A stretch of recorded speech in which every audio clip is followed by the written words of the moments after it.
This is the Canon Sureshot 85 zoom.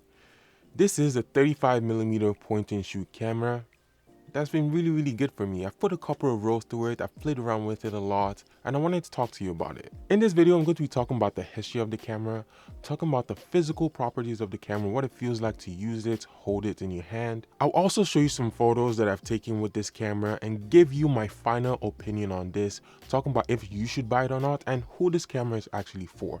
If you're looking to jump around this video and go to different sections, I'm going to have timestamps in the description down below right under the like button, so make sure just jump around and see what you're looking for. If you're new here, my name is Ebby. I'm a film shooter based in Toronto, Canada. Let's jump right into this video. In terms of the history of this camera is one of the cameras in Canon's Sureshot lineup. This particular version was introduced in 1998, and I'm not sure when production exactly stopped, but Canon doesn't make this camera anymore. So if you want to buy it, you're going to have to buy it off somewhere sort of like eBay or Facebook Marketplace or where you get used cameras in your area. There are two distinct colorways when it comes to this particular camera. You can find it in black or you can find it in the platinum version that I have right here with me. When this camera was first introduced, you can get it anywhere from $200 to $300 US. And right now, I was able to get it for $50 Canadian here at my local thrift store. In terms of the physical properties of the camera, the first part I want to talk about is the front of the camera. If you take a look at the front of this camera, it's pretty smooth, it's pretty clean. You've got the Canon logo here, Canon zoom lens there, 38 to 75 autofocus. And the first thing that's really important about this camera is these two buttons right here. These are the zoom functions of the camera. If you want to zoom in, you press this. Let me turn this on so we can take a good look at it. All right, so if you want to zoom into the camera, you just press that. It goes second, third, fourth, fifth. You have 5 different settings that you can go, and if you want to zoom out, 1, 2, 3, 4, and there you go. You got to press it a couple of times to zoom in and zoom out. Over here is the flash, over here is the light meter, and over here is your viewfinder. At the top of the camera, you have these different functions, and one thing I don't really like much about this camera is this button dial right here. It's really difficult to, I have big fingers and big hands. If you look at my fingers, they're pretty thick, you know, they get in there.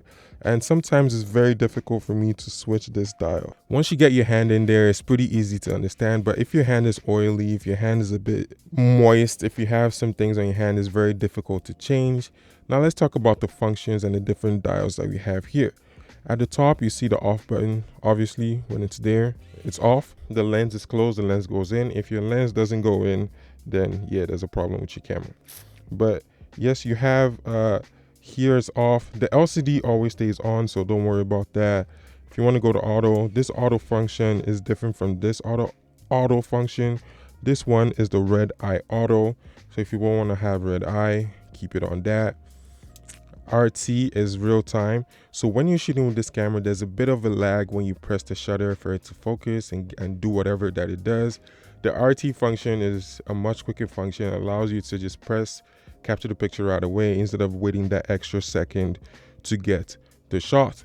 And over here is obviously your timer. So this is the timer right here. If you want to shoot, it gives you about 10 seconds, I believe. If it's different, I'll put that up on the screen. But to get your timer, to set the timer right, that's the function that you put it on.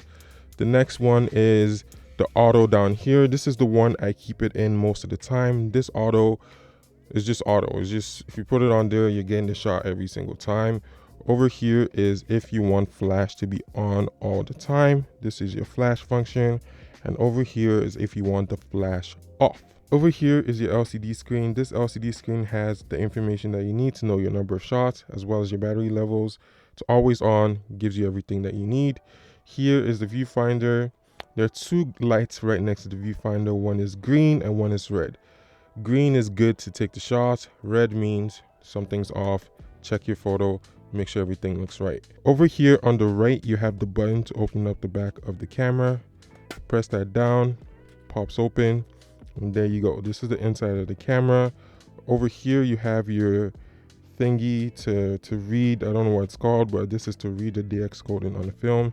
You slide the film in here, roll it over here, close it, and your camera is ready to function. Again, you open the back, you toss your film in here, the DX coding does all the reading for you, slide it over here, close it, and you're good to go. Over here on this side, you have your camera battery door. So if I open this up, this thing stays stuck on pretty tight. Yeah, if you open it up, you see the battery. This battery is the CR123A 3-volt battery. You can definitely get this at Amazon or your local camera store that sells batteries. Over here on the bottom of the camera, you have your thread mount, which is pretty standard for cameras like this. But one thing that's unique about this camera is that you can press this button to rewind the camera. And on the strap that comes with it, you have this little knob here that gives you a function of rewinding the camera. So if you take this knob, let's say for example, you're shooting and you want to take out the roll real quick, right? You just press this out. You take this little knob right here, align it with this black button right here, and it starts to rewind the camera. It gives you a nice rewind function depending on what you're doing. I mostly use it when I'm shooting 24 shot rolls, and it gives me the ability to rewind the film whenever I want to. In terms of how this camera performs, except for the type of photos you're going to get from it, I recently took this out with me and I got a couple of shots, and I'm going to show you some of my favorite shots I've taken on this camera. So take a look at them and I'll join you on the flip side.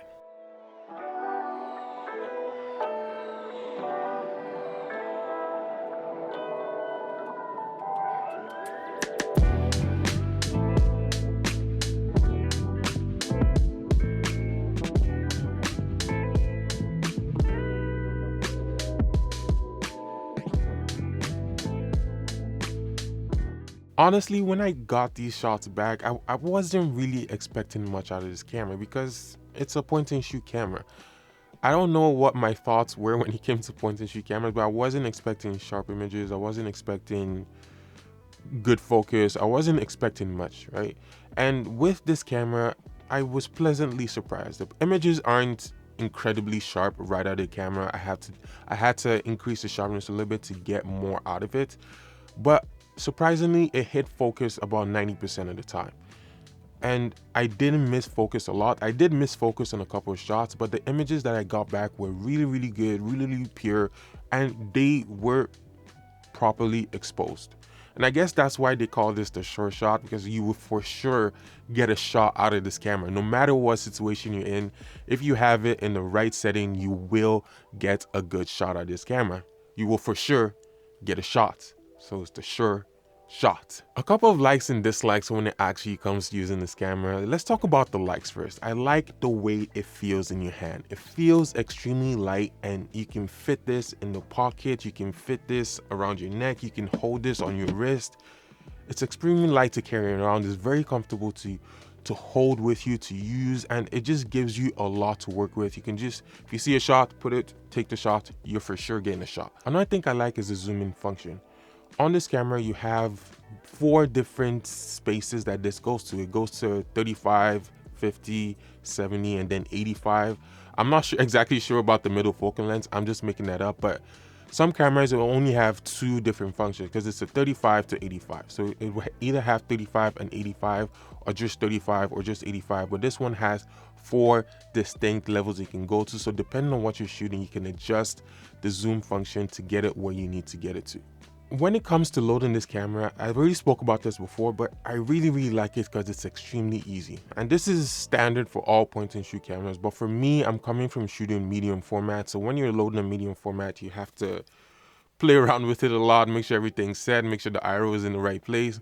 But for this, you just toss it in, put it to the end, close it, and the camera does the rest. Rewind, the camera does the rest for you. It's extremely easy to use, extremely reliable, extremely good for everything that you want it for. And that's one of the main reasons why I really like this camera, and I really think that you will enjoy this camera if you use it in that manner. A couple of dislikes that I have with this camera is the non-customizable ISO functions. I like to push and pull film sometimes, and with this camera, it's all DX coded, so you cannot You cannot change the ISO settings. There's different ways you can go about tricking it into thinking it's a different ISO than it already is, but that's just extra work that I don't want to have to do. Another thing about this camera is that it's a little loud. So when you're turning it on and off, you get this loud sounds that play. And it's just a little bit loud for my liking. And when you take a photo, there's a lot that goes on inside of it. And with that being said, it's not a deal breaker. It's just something that I feel like you should know. My final thoughts on this camera is that I think this camera is really, really good for beginners who haven't shot film before.